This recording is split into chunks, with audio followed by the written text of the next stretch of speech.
Book Summary: The Time Machine by Herbert George Wells. Introduction. The Time Machine is a timeless classic that remains relevant in its examination of society and the nature of time. H. G. Wells' storytelling and imagination shine brightly in this work, and it continues to be a must-read for anyone interested in the genre. Embark on a journey through time and society with The Time Machine, and discover the enduring relevance of this literary masterpiece. There's no denying that The Time Machine is an extraordinary work of imagination. More than 100 years after its initial publication in 1895, H. G. Wells's tale of a nameless scientist who builds a time machine travels to the year 800 and 2701 AD, and there encounters humanity's descendants.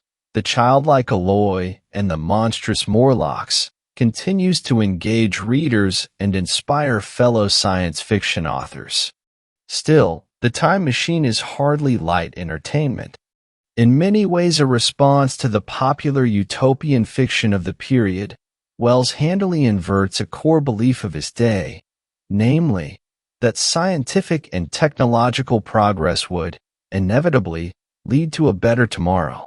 Indeed, the novel's decidedly pessimistic speculation about the ways humanity may evolve if it fails to face the most pressing social problems of the era, particularly the exploitation of the working classes, offers a profound indictment of unchecked capitalism and the class divisions that roiled late 19th century Victorian society. Key takeaways.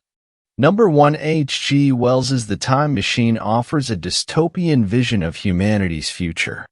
Number 2. A scientist builds a time machine and travels to future. He finds that humanity has devolved into two races, the childlike Aloy and the monstrous Morlocks. His machine disappears, so he explores the future world. After narrowly escaping capture by the Morlocks, the time traveler recovers his machine and journeys further forward to the world's end before returning to his own time. Soon after, he embarks on another trip, never to return again. Number 3. Wells studied under Thomas Henry Huxley, an advocate for Darwin's theory of evolution. Number 4. During World War II, Wells drafted The Rights of Man, which later influenced the United Nations Universal Declaration of Human Rights. Number 5. Violent clashes between factory workers and owners defined late 19th century Britain in many ways. Number 6. Wells's support for democratic socialism was predicated on his belief that class divisions were incompatible with scientific advancement. Number 7. Wells's time traveler character follows the scientific method of hypothesis and experimentation. Number 8. In and of themselves, technological innovations, the novel argues, won't prevent societal degeneration. Number 9. The Time Machine is a dystopian science fiction tale. The author imagines a dark rather than utopian future for society and grounds those ideas in scientific principles and theories. Number 10. Nature never appeals to intelligence until habit and instinct are useless. There is no intelligence where there is no change and no need of change. Summary. Experiments in the fourth dimension. The time traveler sits with his friends, including the unnamed narrator, discussing the nature of time as the fourth dimension. He believes people should be capable of moving around in time as they do in the other dimensions. Indeed, the time traveler says he now has, via experimentation, proven that a man can travel back and forth in time. When his friends demand to see the experiment, the time traveler goes to his laboratory and returns with a miniature machine. He points to two levers on the machine, explaining that one sends the device into the future while the other sends it into the past. The time traveler asks one of his guests to press one of the levers, and the machine vanishes amid a small gust of wind.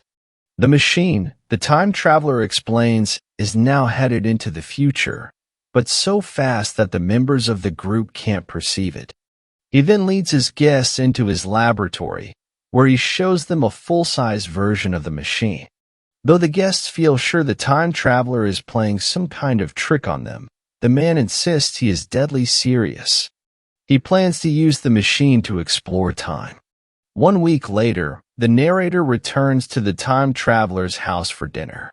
Some of the guests from the previous meeting are present, as well as some new faces. They find a note saying to go ahead and start dinner. The time traveler will explain when he returns. The group is in the middle of their meal when the door to the dining room opens and the time traveler appears. He is in a shocking state, dirty, pale, and limping. The time traveler gulps down some champagne, then goes to clean himself up. While he is gone, the guests speculate on what he's been doing. The narrator remarks that it probably has something to do with the time machine. The time traveler returns, begins to eat, and, when pressed, confirms he has indeed been traveling in time, but that he won't say more until he is done with dinner. After dinner, in the smoking room, the time traveler states he will tell the group what happened, but only if everyone agrees not to interrupt the story. The guests agree, and the time traveler begins his tale. The adventure begins. As soon as his machine was ready, as it was at 10 o'clock that morning, the time traveler sat inside and pushed the start lever forward and then almost immediately pulled the stop lever. Looking at his laboratory clock, he was amazed to see 5 hours had elapsed. Again, he pressed the start lever. The laboratory became indistinct as the time traveler moved into the future. He felt dizzy as nights and days passed swiftly. Soon the lab itself disappeared and the time traveler found himself outdoors. Buildings rose and fell. The time traveler's mood transformed to one of heedless elation. As the years passed, however, his fear began to grow. For a moment, the time traveler became certain he would never be able to stop, so he decided he must stop immediately. He yanked the stopping lever and was abruptly flung off the machine. I saw huge buildings rise up faint and fair and pass like dreams. The time traveler. The time traveler found himself in a garden in the middle of a storm. He noticed a white stone statue of a sphinx on a bronze pedestal and began to worry anew about what sort of world he would discover. What if people had become savage and inhuman? Feeling a new stab of fear, the time traveler rushed to his fallen time machine and, as the rain had stopped, turned it upright once more. Suddenly, he saw a group of robed figures. One of them, a beautiful, delicate creature, roughly 4 feet tall, approached him. Others followed. They spoke to the time traveler in a lovely language that he didn't understand. The beings didn't seem to fear him at all. Feeling more secure, the time traveler removed the control levers from his machine, rendering it inoperable. He attempted to explain where he came from. He pointed to the sun, and one of the creatures, noticing, made a noise like the sound of thunder. The time traveler realized, to his dismay, that the creature thought he came from the storm. He wondered if, perhaps, the little people were fools. He had always expected future generations to be far advanced. This group seemed to suggest otherwise. Nature never appeals to intelligence until habit and instinct are useless. There is no intelligence where there is no change and no need of change. The creatures covered the time traveler in flowers and led him to a lovely, though worn, building.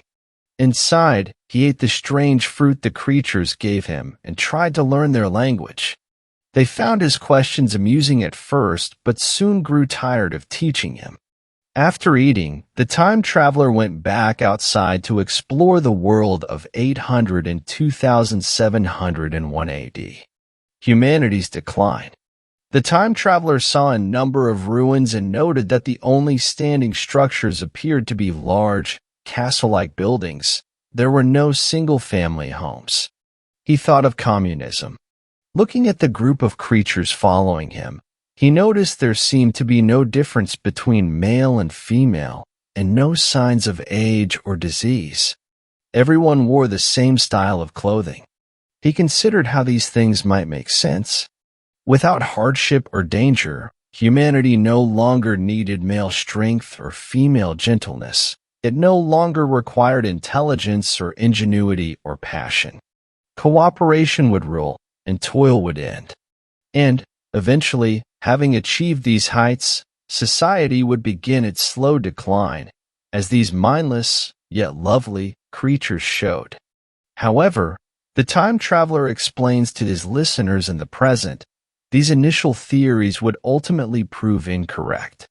Back in the future, night began to fall and the time traveler walked back toward his time machine. As he drew nearer, he saw it wasn't where he had left it. He knew no one could have moved the machine in time. He still had the levers in his pocket, so the little people must have hidden it somewhere. As he ran around the grounds, he startled a white creature that ran away into the night. He returned to the hall where he had eaten earlier and, waking the creatures he found sleeping there, demanded to know the location of his machine. They merely looked at him, confused and afraid. At last, he returned to the white Sphinx statue and, after much weeping and cursing, fell asleep on the ground. Under the new conditions of perfect comfort and security, that restless energy, that with us is strength, would become weakness. The time traveler. The next morning, the time traveler's rationality returned. Examining the grass closely, he saw drag marks and concluded that someone had placed the time machine inside the statue's bronze pedestal. When he tried to ask the creatures how to open the pedestal, they reacted with a mixture of surprise and disgust. Seeing no way to open the pedestal himself, the time traveler decided he must be patient. He resolved himself to get to know the creatures better and to explore the world more thoroughly. More mysteries. As the time traveler walked about, he noticed not just the natural beauty of the place, but the many wells that appeared to dot the landscape. From within, he thought he heard machine-like sounds and noted the wells appeared to be sucking air down into the earth. He concluded they must be a kind of ventilation system, but for what purpose? Other questions presented themselves. If the little creatures didn't work, where did their clothes and shoes come from? Later that day, the time traveler saved one of the creatures from drowning in the river. Her name was Weena. After the rescue, Weena became devoted to the time traveler, following him everywhere. She was afraid of the dark like the others of her kind. This is why they all slept together, in one room, in the great buildings. One morning, the time traveler woke before sunrise. Looking out over the land, he saw ghostly figures moving around. On his fourth morning, the time traveler took refuge from the sun in one of the ruins. Inside, he found himself face to face with one of the pale figures. He was able to note its gray-red eyes and long blonde hair as the ape-like creature fled. The time traveler tried to follow, but it disappeared down one of the strange wells. We are always getting away from the present moment. Our mental existence, which are immaterial and have no dimensions, are passing along the time dimension with a uniform velocity from the cradle to the grave. The time traveler. Pondering this new mystery, the time traveler deduced that society had divided itself into two species, one which lived above the ground and one which lived below. He then theorized that the underground race was the final result of the widening gap between capital and labor, which had already made itself known in his own time. The underground creatures, known as the Morlocks, were the laborers, he reasoned, who the rich must have forced underground at some point in history. They would have had no choice but to keep working for the Overlanders, or else they risked starvation or suffocation. In short, these of Weena and her people, called the Eloi, was not the result of society's triumph over nature alone, but also the triumph of one class of society over another. But why had the Morlocks taken the time machine? And why, if the Eloi were the ruling class, were they so afraid of nightfall when the Morlocks emerged? The more he considered the situation, the more certain the time traveler became that recovering his time machine hinged on venturing into the world of the Morlocks. He feared taking this step. One day, as he was walking, he noticed a building which he dubbed the Palace of Green Porcelain. Though he wanted to visit it, he decided he must first go down into one of the wells. The time traveler kissed Weena goodbye and began to descend despite her protests. He climbed down until he had thoroughly exhausted himself. Into darkness. Finding a small ledge where he could pause, the time traveler rested. Suddenly, he felt clammy hands touching him. Lighting a match, the time traveler saw a number of Morlocks running away down a tunnel. He followed them to a massive chamber where he saw a table with a large piece of some kind of meat sitting on it. The Morlocks themselves lurked on the edges of the light that the time traveler's match cast. All at once, he realized he only had 4 matches remaining. And each time a fire died out, the Morlocks grabbed at him. He began to go back the way he had come. He had almost completed his escape when the last of his matches went out. The Morlocks attempted to seize him, but he managed to scramble up the shaft unharmed. In light of his excursion below, the time traveler revised his earlier opinion that the Alloy ruled the Morlocks. Maybe once they did, but now, though the Morlocks still made garments for the Alloy were clearly no longer in charge. Thinking again about the Palace of Green Porcelain, the time traveler wondered if it might be the safest place to spend the night. Carrying Weena on his shoulder, he began to walk toward it. At one point during the journey, Weena climbed down and walked beside him, picking flowers and putting them into his pockets. In the present time, the time traveler pauses in his story to his dinner guests, reaches into his pocket and produces 2 blooms, which he places on the table in front of his guests. The Palace of Green Porcelain. Back again in the future, the trip took far longer than planned, and as night fell, Weena and the time traveler found themselves on the edge of a forest. Afraid to venture inside without light, the time traveler let Weena sleep while he kept watch. In the middle of the night, it suddenly came to him, with horror, that the meat the Morlocks were eating was probably Alloy. The next morning, he and Weena continued walking. Once inside the Palace of Green Porcelain, the time traveler realized it must have been a museum. Moving through the various exhibits, he found a hall filled with machinery. Suddenly, Weena drew close to him, and the time traveler sensed Morlocks at the far end of the dark hall. Turning to one of the machines, he broke off a large lever to use as a weapon. He and Weena then made their retreat.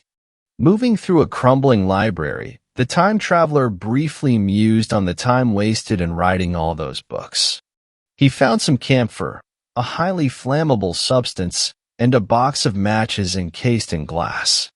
He smashed the glass and took the 2 items. As the daylight waned, the time traveler decided that, rather than stay at the museum, he ought to head back toward the time machine. Armed with his iron bar, he might have a chance at breaking into the pedestal. 2 narrow escapes. The time traveler and Weena began walking, but as they approached the woods, they heard the Morlocks behind them. Using the camphor and some dry brush, the time traveler started a fire to protect their backs as he and Weena made their way through the forest. They walked quickly but soon found themselves surrounded by Morlocks. The time traveler put Weena down for a moment to retrieve a match from his pocket and start another fire. She fainted, and the time traveler carried her again to another spot. He realized that he had lost his sense of direction, so he decided to make camp. Sitting by the fire, the time traveler fell asleep. Looking at these stars suddenly dwarfed my own troubles and all the gravities of terrestrial life. The time traveler. He awoke to find the Morlocks grabbing at him. He attacked them with his steel bar and killed some. To his confusion, the rest ran away. The time traveler realized that his first fire had become a raging inferno. He searched for Weena but couldn't find her anywhere. He ran after the Morlocks, hoping they would lead him out of the forest. At last, he emerged onto a hillside. The Morlocks he found there were blinded by the heat and light, rendering them helpless. When morning came and after a final, futile search for Weena, he continued his journey back to the statue. When he arrived, he was shocked to see the pedestal was open. Inside, the time traveler saw his machine. Though he realized this was probably a Morlock trap, he nevertheless went inside. As he guessed they would, the pedestal panels closed behind him. He pulled out a match to ward off the monsters, but realized he had lost the box and the matches wouldn't strike against anything else. The Morlocks attacked, but the time traveler managed to get inside his machine, attach the forward lever, and push it forward. End times. The time traveler hurtled even further into the future. Thousands of years flew past. The time traveler noticed, however, that the shift from night to day appeared to be happening more slowly. He saw the sun grow larger and redder. At last, the earth seemed to stop turning altogether. The time traveler brought the time machine to a halt. There are really 4 dimensions, 3 which we call the 3 planes of space, and a 4th time. The time traveler. In the twilight of the dying sun, the time traveler looked at the strange landscape surrounding the beach he had landed upon. The earth was covered in lush greenery. The air was thin. In the distance, he saw something that looked like a giant white butterfly. A clump of what he thought was red rock began to crawl toward him. It was a massive crab-like creature. While the time traveler stared, another crab creature approached from behind and brushed the back of his neck. He quickly pushed the lever forward and jumped a month further into the future. But now he saw dozens of the crab creatures on the beach. Horrified, the time traveler moved another 100 years ahead. Little had changed. He continued on, stopping every 1,000 years or so to see Earth's decay before finally stopping 30 million years in the future. The air was bitterly cold, and the sun took up a giant portion of the sky. There seemed to be nothing alive except for moss. Snow began to fall on another planet. Mercury, he guessed, began to eclipse the sun. The sky turned black. Then, slowly, the eclipse waned. Nauseous and on the verge of collapse, the time traveler saw a round black creature splashing in the red ocean toward him. He climbed back onto his machine and started to head back in time. A brief return. After a while, the time traveler found he was able to breathe easily once again. He began to see the dim outline of houses, and as he slowed the machine, he recognized the landscape once more. Finally, he found himself back within the walls of his laboratory. He stopped the machine, checked the date, and, hearing his guests at dinner, went in to join them. His tale complete, the time traveler acknowledges that he doesn't expect the guests to believe his story. They can, he states, take it as mere speculation if they wish. Indeed, he can hardly believe himself. Staring at the flowers on the table, the time traveler wonders aloud if it was all a dream or madness. Leaping to his feet, he runs back to his laboratory to see the machine. There it sat, covered in dirt and grass. The guests leave, discussing what they have heard. I cannot expect you to believe it. Take it as a lie or a prophecy. Say I dreamed it in the workshop. Consider I have been speculating upon the destinies of our race until I have hatched this fiction. Treat my assertion of its truth as a mere stroke of art to enhance its interest. The time traveler. The narrator can hardly sleep that night and, the next day, rushes back to the time traveler's house. He finds the time traveler in his lab, preparing to leave on another time-traveling trip. The time traveler asks the narrator to wait, telling him he will be back in half an hour, and this time, he will bring back proof of his adventure. The narrator notes that, as of the telling of this story, 3 years have elapsed since the time traveler left. He wonders if the time traveler has perished or if he's still wandering in time. In any case, thinking about humanity's future fate continues to depress the narrator. The only comfort he has remains in Weena's two faded flowers, proof that even when all else good and admirable has fallen away from society, tenderness will remain. Review. Structure and style. The Time Machine is a dystopian science fiction tale. H.G. Wells imagined a dark future for society and grounded his ideas in scientific principles and theories. The novel features a framing device wherein an unnamed narrator in the present-day mid-1890s sets the stage for the main story, set largely in the distant future, which the time traveler himself tells. Both narrators provide a first-person perspective on events. The reader never sees or knows more than the men themselves, and thus are partners in their respective journeys. At the same time, the reader relationship with each of narrators differs. The unnamed narrator provides perspective on the time traveler, encouraging readers to see the man as honest and believable, when he might otherwise come across as mad. In so doing, the narrator lends weight to the time traveler's story. The two narrators share a similar storytelling style and tone. Both strive for objectivity when describing scenes, events, and characters, but at regular intervals, both give way to emotion or sentiment, confessing feelings of fear, confusion, disgust, and excitement. The first part of the novel introduces the unnamed narrator and the time traveler. The latter lays out the theories backing his creation of a time machine, a term Wells coined, and later claims to have actually taken a trip through time. The second part of the novel focuses on the time traveler's narration of his adventures among the beautiful Aloy and monstrous Morlocks in the distant future, 800 and 2701 AD. Over the course of the story, what initially seems like a utopian age reveals itself as quite the opposite. In the final part of the novel, the time traveler tells of traveling still further forward in time until he reaches the end of Earth's existence, and the unnamed narrator relates what happens after the time traveler's return to his own era. Interpretation. Number 1. In keeping with the scientific method of hypothesis and experimentation, the time traveler notes when his first impressions and the theories he derives from those observations prove incorrect. Number 2. The Palace of Green Porcelain raises the question of what sorts of human achievements truly matter.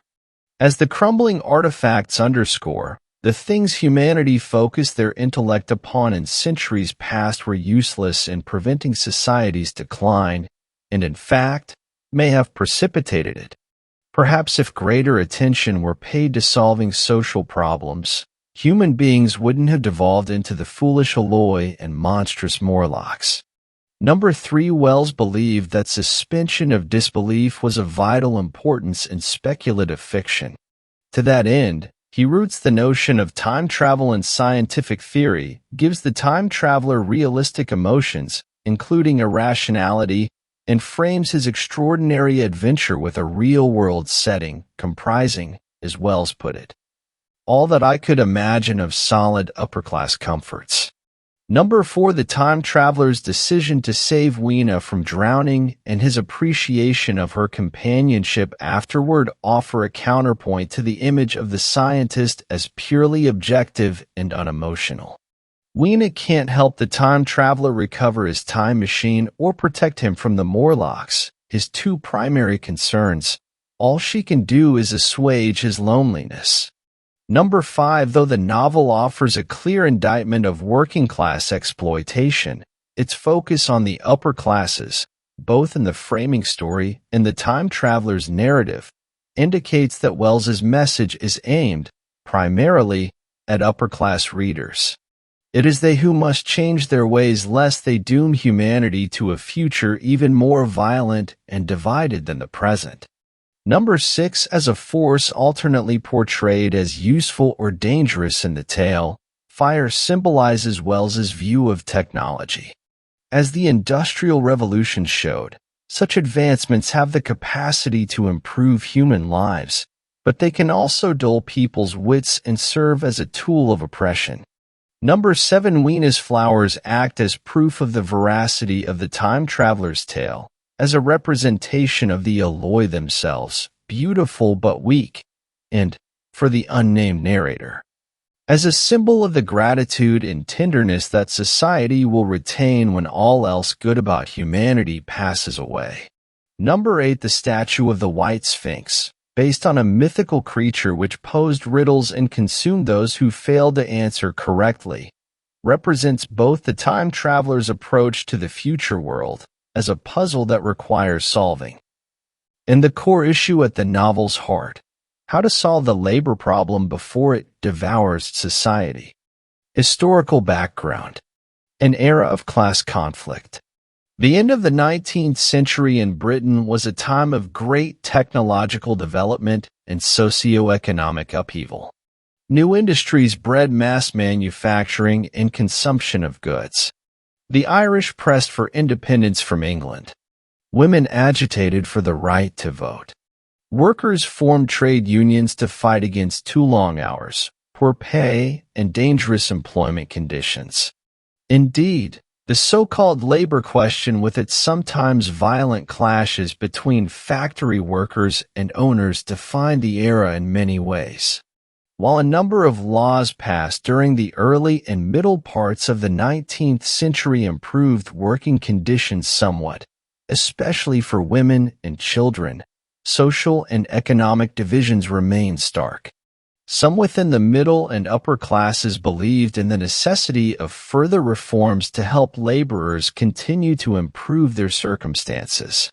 Others, however, persisted in viewing the working classes in purely Darwinesque terms, that is, seeing their ignorance and poverty as a manifestation of their inherent degradation. Class conflicts also coincided with evolving theories about society's relationship with both science and politics. For much of the 19th century, British culture and governance remained highly regionalized. By the century's end, the nationalization of British life and politics was well underway. While most middle-class Britons continued to value the notion of individual responsibility and self-reliance, increased centralization helped engender a stronger belief in poverty relief as a national responsibility rather than a matter of personal conscience. A number of socialist organizations formed during this period, which likewise envisioned new relationships between society and the state. In many ways, arguments in favor of equal opportunity for all British citizens, regardless of class, laid the groundwork for the emerging British welfare state. In literature, the question of how class conflicts would resolve themselves was a popular one. Utopian stories such as Edward Bellamy's Looking Backward, 1888, wherein a man wakes from a hypnotic sleep in the year 2000 to discover America has become a socialist utopia, utterly free of class-based issues. And William Morris's News from Nowhere, 1890, which depicts a future where all work has become pleasurable, were popular in the late 19th century. Dystopian works like The Time Machine, which posit degeneration rather than continued positive evolution as mankind's future state, were a response to the utopian fiction trend. Development. The earliest inspiration for Wells's notion of the above versus below ground divide between the classes which would occupy a central place in The Time Machine came from the author's own childhood. During the period when Wells's father owned a shop, the family passed much of their free time in an underground basement space. 2. At the main house of the country estate, Embark, where Wells's mother worked as a lady's maid, Wells became familiar with the underground tunnels and living quarters where the staff passed their days. Later, when Wells became a draper's apprentice, he himself spent long hours laboring in poorly ventilated interior spaces. Likewise, these early experiences directed Wells's developing socialist ideas, another core aspect of The Time Machine. In his experiment in autobiography, 1934, Wells notes that his support for democratic socialism was predicated on his belief that the existing political and social structures were fundamentally incompatible with scientific and industrial progress. Modern science, Wells reasoned, pointed to the possibility of a great world order that stood in direct opposition to late Victorian class barriers. Should the class divides persist, thwarting the possibility of true, meritocratic competition, the outcome would be dire. Innovation wouldn't stop, but rather than working to bring all people together, its effects on society would be perverse. Literally, it is probable that Wells drew inspiration from Jonathan Swift's Gulliver's Travels, 1726, as well as more contemporary utopian works. Wells began playing with the idea of time travel a number of years before writing The Time Machine. His short story, The Chronic Argonauts, which, like The Time Machine, focused on an inventor who builds a time machine, was published in the Royal College of Science student magazine, the Science School's Journal, in 1888. Wells debated using aspects of this earlier tale as the basis for a series of articles the Pall Mall Gazette, but was convinced by the Gazette's publisher to write a serial novel instead. The novel appeared in serial form between January and May 1895 in the New Review and was published in book form by two separate publishers, Henry Holt and Company and Heinemann, in late May. Some of the 11th chapter of the serial, which Wells wrote merely to make his editor happy, wasn't included in the book version of The Time Machine. Today, the Heinemann text is generally considered the definitive version of Wells's text. Reviews and legacy. The Time Machine was generally well received upon its publication. Writing for the Review, W.D. Stead praised Wells as a man of genius, with an imagination as gruesome as Edgar Allan Poe. For its part, the July 1895 issue of Nature argued that, apart from its merits as a clever piece of imagination, the story is well worth the attention of the scientific reader. In both Britain and the United States, The Time Machine inspired scores of science fiction writers, including Olaf Stapledon, J.D. Beresford, S. Fowler Wright, Naomi Mitchison, Stephen Baxter, Christopher Priest, Adam Roberts, Ray Bradbury, Isaac Asimov, Frank Herbert, and Ursula K. Le Guin. The story also influenced the work of British scientist J.B.S. Haldane, who wrote essays and gave lectures on the subject of the possible future of human evolution and life on other planets. However, The Time Machine didn't receive much scholarly attention before the early 1960s. Since then, Wells's novel has occupied a core place in studies of utopias and dystopias and has established itself as an important part of the science fiction canon. The Time Machine has been adapted numerous times in a variety of media over the years. CBS adapted the story twice for radio, first in 1948 and again in 1950. A BBC radio dramatization of the novel was broadcast in 2009. Marvel Comics produced a comic version of the novel in 1976, and Eternity Comics published a 3-issue adaptation that later became a paperback graphic novel in 1990.